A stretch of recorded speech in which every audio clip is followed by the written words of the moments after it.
Hello guys, എല്ലാവർക്കും എൻ്റെ പേരിലേക്ക് സ്വാഗതം. ഇന്ന് ഞാൻ നമ്മുടെ കുളമാണ് കാണിച്ചിരുന്നത്. അപ്പോൾ കുളത്തിനകത്ത് ക്യാറ്റ് ഫിഷും ഓസ്കാറും കാര്യങ്ങളൊക്കെ ഗൗരാമിയെല്ലാം കിടപ്പുണ്ട്.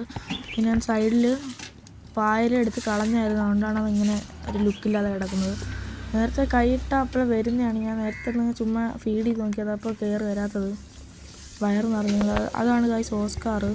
അതുകൊണ്ട് ക്യാറ്റ് ഫിഷൊക്കെ കൈയിട്ട് അപ്പോഴേ കടിക്കും. പിന്നെ നമ്മൾ ഉണ്ടോ ക്യാറ്റ് ഫിഷൊക്കെ കൈ വെച്ച് കൊണ്ട് അപ്പോഴേ അവിടെ വന്നത്.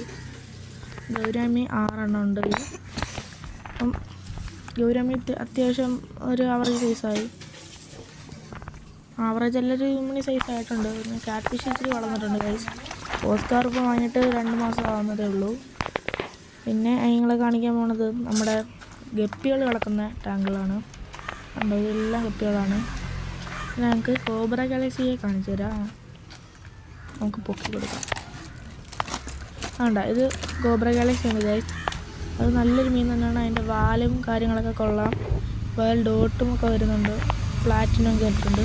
അതിൻ്റെ കുഞ്ഞുങ്ങളെ കാണിച്ചു തരാം ഗൈസ്. ഉണ്ടോ, ഇതൊരു 30 കുഞ്ഞുങ്ങളെ അടുത്ത് വരും. അത്ര കുഞ്ഞുങ്ങളെ നമുക്ക് കിട്ടിയുള്ളായിരുന്നു. അടുത്ത് കാണിച്ചിരുന്നത് ഹാഫ് ബ്ലാക്കിൻ്റെ ഫീമെയിൽസെല്ലാം ഹാഫ് ബ്ലാക്കിൻ്റെ കുഞ്ഞുങ്ങളാണ്. അത് ഒരു 50 കൂടുതൽ കുഞ്ഞുങ്ങളെ കിട്ടിയിട്ടുണ്ടായിരുന്നു. നല്ലൊരു മീൻ തന്നെയാണ് ഹാഫ് ബ്ലാക്ക്. വലുതാകുമ്പോൾ ഹാഫിന് ബ്ലാക്കും വന്ന് ഇയറൊക്കെ വരുമ്പോൾ കാണാൻ നല്ല രസമാണ് ഗൈസ്. അടുത്തായി ഞാൻ ചില്ലി മൊസൈക്കിനെ കാണിച്ചു തരാം.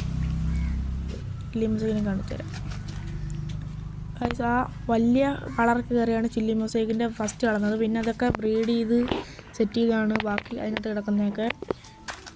പിന്നെ ഉണ്ടോ, ഇതൊക്കെയാണ് നമ്മുടെ ടാങ്ക്. ഇതിൽ 2 എണ്ണത്തിൽ മീനില്ല ഗൈസ്. അപ്പം നമുക്ക് നാളെ കാണാം. Tata, bye bye.